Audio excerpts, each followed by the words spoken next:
திருக்கடி தானம்.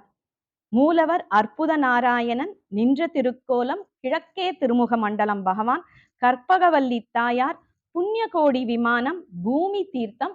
இங்கேயும் நம்மாழ்வாரால பாடல் பெற்ற ஸ்தலம் இது.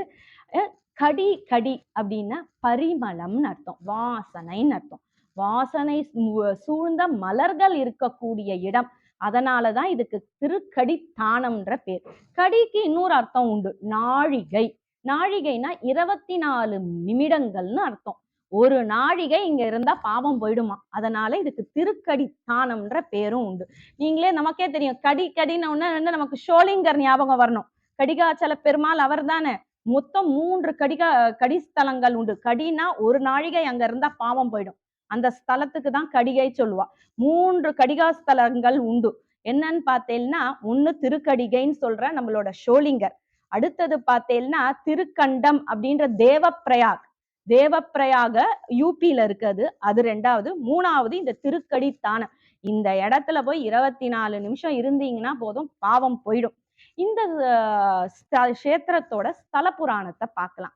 நாரதர் என்ன பண்றார், ருக்மாங்கதன் அப்படின்ற சூரிய ராஜா இங்க ஆண்டுண்டு வர்றார். அவரை பார்க்கறதுக்காக வரார் நாரதர். ஒரு முனிவர் வந்தா அவருக்கு உயர்ந்ததான ஒரு பொருளை பரிசாக கொடுப்பார். நாரதர் பொண்ணையோ பொருளையோ வச்சுட்டு என்ன பண்ண போறார், எதுவும் பண்ண போறது இல்லை. அதனால இந்த பரிமளம் வாய்ந்த புஷ்பங்களை பரிசாக அந்த ராஜா அவருக்கு கொடுக்கிறார்.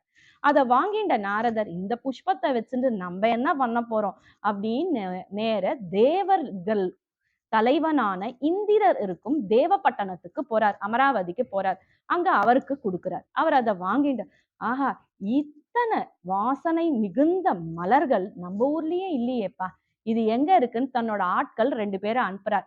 நீ நேர போ, அந்த ஊருக்கு போய் இந்த பூக்கள் எல்லாம் எடுத்துண்டுவான்.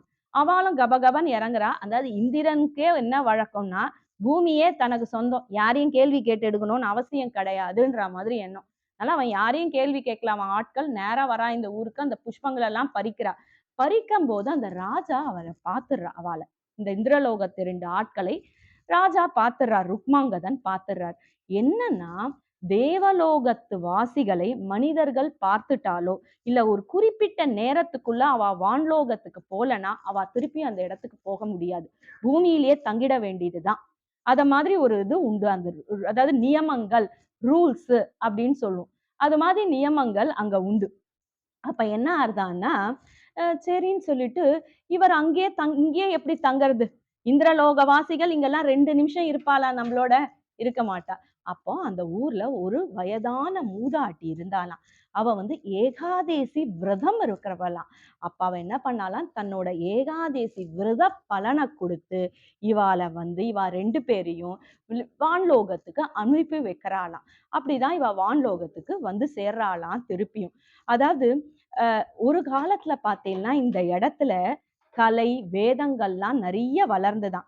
1000க்கும் மேற்பட்டோர், 1000லேருந்து தொடங்கி 7000க்கும் மேற்பட்ட மாணவர்கள் இங்க வேதம் படித்ததாக சொல்றாங்க.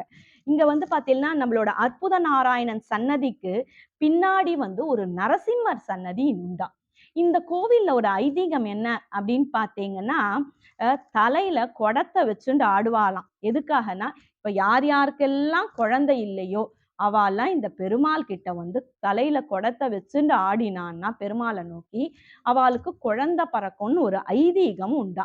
இந்த கோவில்ல அது மட்டும் இல்லையா, ஒரு பழைய பலாமரம் இருக்கான்.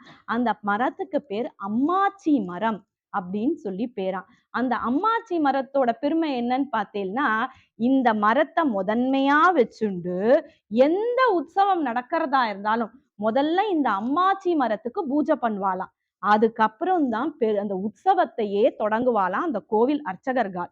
இந்த கோவில் சகாதேவனால கட்டப்பட்டது. அதாவது நம்ம அத்தனை பேருக்கும் தெரியும், பஞ்ச பாண்டவளோட தந்தை பாண்டு மகாராஜா சில காரணத்தினால ஒரு சாபம் ஏற்பட்டுறது அவருக்கு. அதாவது 2 ஜோடியா இருந்த மான்ல ஒரு மானை கொன்னுடுவார். அது பார்த்தா ரிஷி, அவரோட ரிஷி தன்னோட மனைவியோட சேர்ந்து இருக்கும்போது இப்படி நடக்கவே அந்த ரிஷி சாபம் விட்டுடுவார். ஆஹா, இனி நீ உன் மனைவியோட சேரும் போது உன் தலை வெடிச்சு நீ இறந்துடுவேன். அதனால இந்த சாபத்தின் காரணமாக பாண்டு மகாராஜா நாட்டை விட்டு காட்டுக்கு போய் தன் மனைவிகளோட வாழ்வார். சந்தர்ப்பத்தினால அவர் மரணம் ஏற்படும் நேரம் மரணிச்சிடுவார். அவர் மரணிச்ச ஸ்தலம் அவர் உயிர் பிரிந்த ஸ்தலம் எதுனா திருக்கடித்தானம். இந்த இந்த ஸ்தலத்தை பத்தி நம்மாழ்வார் 8ஆம் 10 6ஆம் திருவாய்மொழியில 10 பாசுரங்கள் பாடியிருக்கார். திருக்கடித்தானமும் என்னுடை சிந்தையும் ஒருக்கடுத்து உள்ளே உறையும் பிரான் கண்டீர் செருக்கடுத்து அன்று திகைத்த அறக்கரை உருக்கெட வாலி பொழிந்த ஒருவனே.